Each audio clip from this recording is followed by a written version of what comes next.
Il se passe quelque chose d'étrange dans les hautes sphères de l'élite mondiale. Jeff Bezos liquide des milliards d'actions Amazon pour acquérir des domaines agricoles autonomes en Nouvelle-Zélande, des propriétés avec leurs propres sources d'eau, leur production d'énergie, leurs réserves alimentaires. Ray Dalio, qui gère 150 milliards chez Bridgewater, accumule de l'or physique comme jamais. Quant à Bill Gates, il est devenu le plus grand propriétaire terrien des États-Unis, 110 000 hectares de terres agricoles. Ces mouvements ne sont pas anodins. Quand les plus grandes fortunes du monde réallouent massivement leurs capitaux en même temps, c'est qu'elles anticipent quelque chose. Mais quoi ? La réponse se trouve dans un paradoxe économique que peu comprennent. La technologie crée une déflation naturelle. Elle rend tout moins cher, plus efficace et plus accessible. C'est mathématique, regardez autour de vous. Votre smartphone est 1000 fois plus puissant qu'un ordinateur des années 90 pour 100 fois moins cher. L'IA fait en secondes ce qui prenait des mois. La technologie divise les coûts par 10, par 100, par 1000. Et pourtant, dans votre vie, le prix des logements a été multiplié par 4 en 20 ans. L'alimentation a augmenté de 40% en 10 ans. L'éducation, la santé, les transports, tout augmente. Les nouvelles générations vivent objectivement moins bien que leurs parents au même âge. C'est cette contradiction fondamentale que les ultra-riches ont comprise. Deux forces titanesques s'affrontent. La technologie qui pousse naturellement les prix vers le bas et un système monétaire qui les force artificiellement vers le haut. Cette bataille invisible façonne tout. Les bulles d'actifs, les explosions d'inégalités, l'érosion du pouvoir d'achat, la disparition de la classe moyenne. Les milliardaires ne parient pas sur l'apocalypse.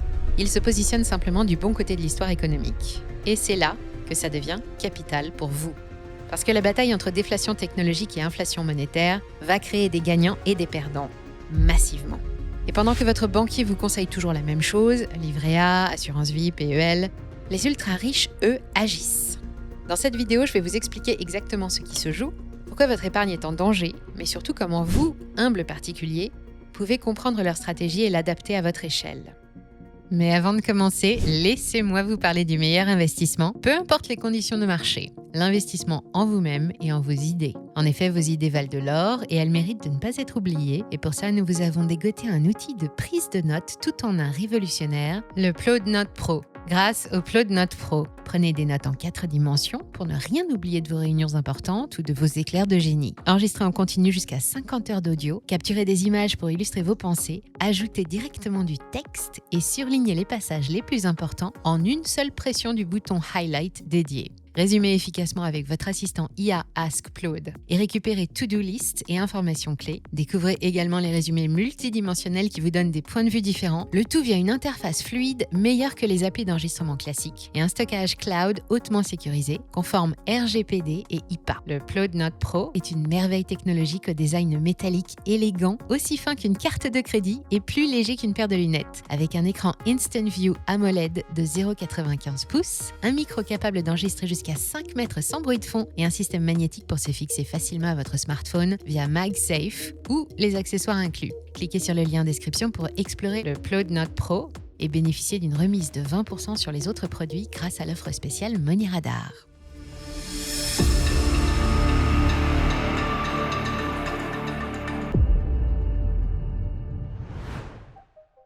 Warren Buffett vient de faire quelque chose d'inédit dans sa carrière de 60 ans.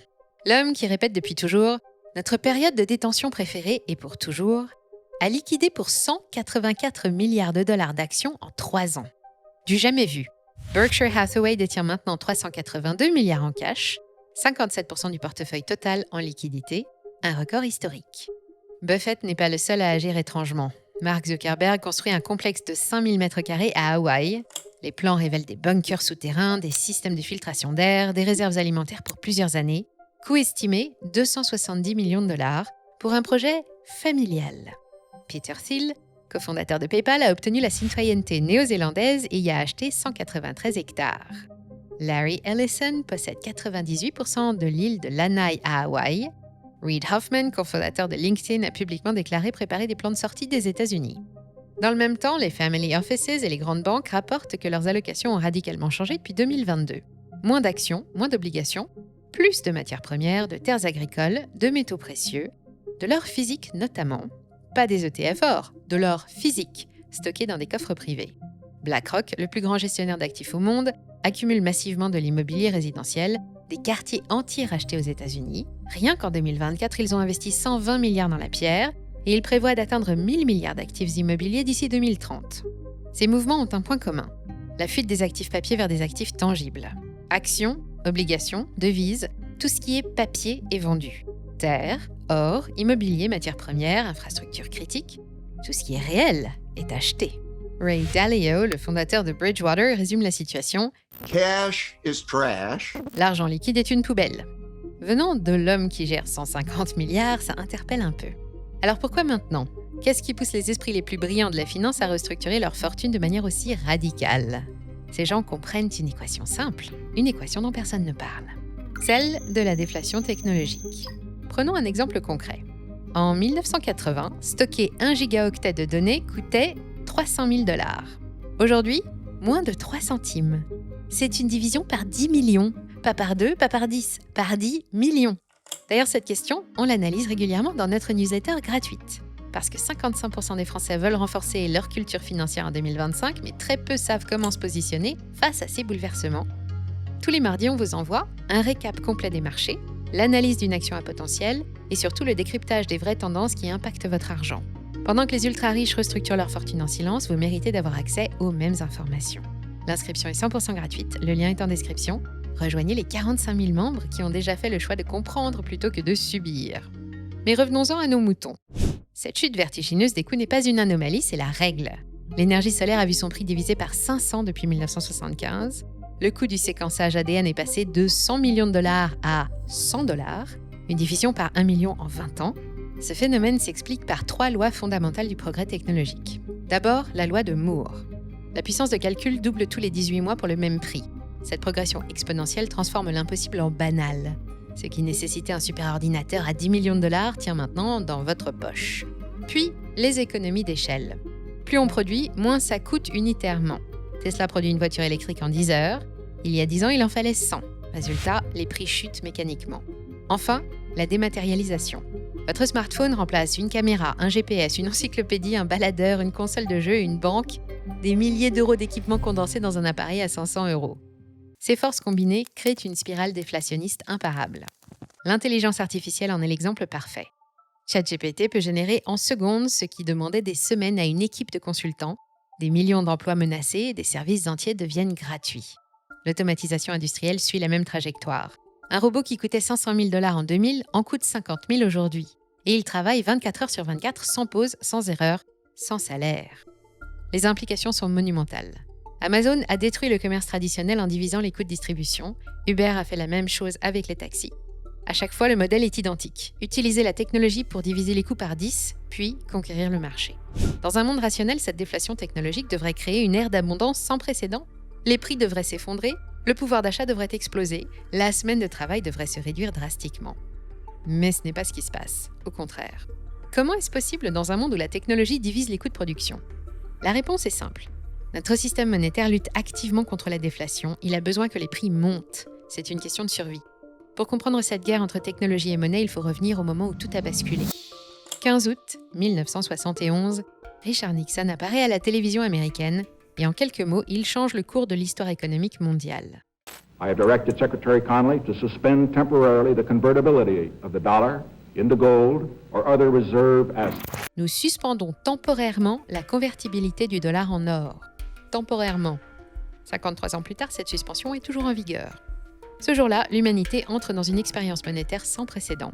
Pour la première fois de l'histoire, aucune monnaie majeure n'est adossée à quelque chose de tangible. L'argent devient purement virtuel. Les banques centrales obtiennent le pouvoir de créer de la monnaie sans limite. Les conséquences sont immédiates, la masse monétaire mondiale explose. Le dollar perd 96% de sa valeur en 50 ans. Un appartement qui coûtait 20 000 $ en 1970 en vaut 400 000 aujourd'hui. Mais pourquoi ce système perdure-t-il ? Pourquoi les gouvernements s'acharnent-ils à créer de l'inflation ? La réponse tient en un mot, la dette. La dette mondiale atteint aujourd'hui des millions de milliards de dollars. Cette montagne de dette crée une dépendance absolue à l'inflation. Quand un gouvernement emprunte 100 milliards sur 10 ans à 3%, il doit rembourser 130 milliards. Mais si l'inflation moyenne est aussi de 3% par an, ces 130 milliards ne vaudront plus que 95 milliards en pouvoir d'achat réel. Autrement dit, l'inflation ronge la dette. Sans inflation, le système s'effondre.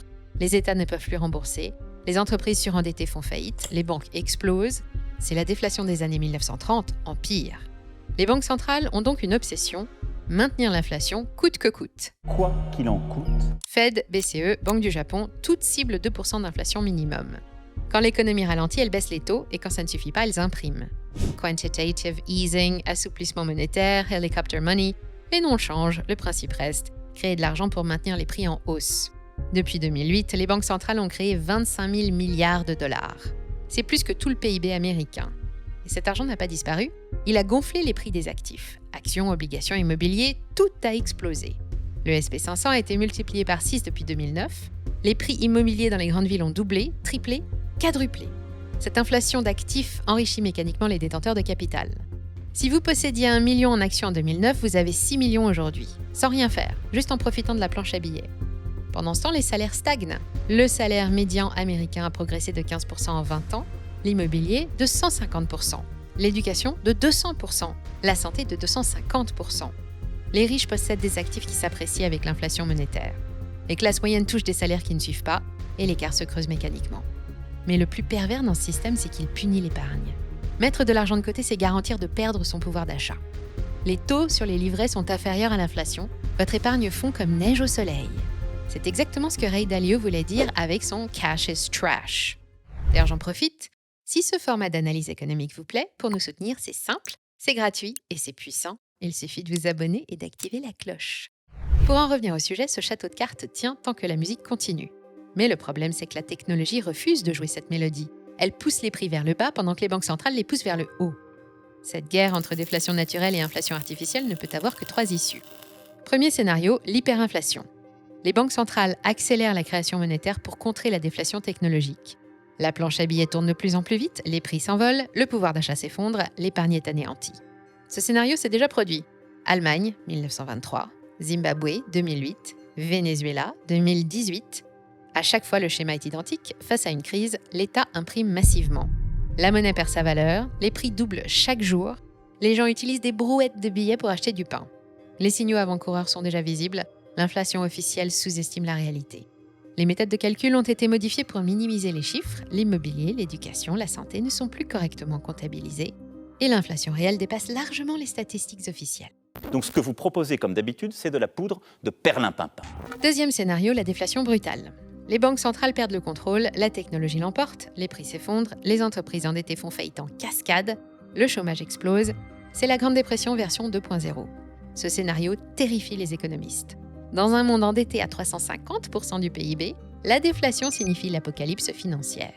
Les dettes deviennent impossibles à rembourser, les États font défaut, les banques s'effondrent, le système financier mondial implose. Le Japon offre un aperçu de ce futur. Malgré 30 ans de politique monétaire ultra accommodante, la déflation persiste. Les jeunes n'achètent plus, ils louent tout, l'économie stagne malgré les milliers de milliards injectés. Troisième scénario, le grand reset. Le système actuel est abandonné, une nouvelle architecture monétaire émerge, les monnaies numériques des banques centrales remplacent le cash, l'État contrôle chaque transaction, le revenu universel devient la norme, la propriété privée est progressivement abolie au profit de la location perpétuelle. Ce scénario combine le pire des deux mondes. L'hyperinflation détruit l'épargne existante, puis un nouveau système ultra contrôlé empêche toute accumulation de richesses futures. Vous ne posséderez rien et vous serez heureux, comme le prédit le Forum économique mondial. Il ne faut pas avoir peur. Face à ces scénarios, les ultra-riches ont déjà choisi leur stratégie. Ils se positionnent pour survivre et prospérer, quel que soit le résultat.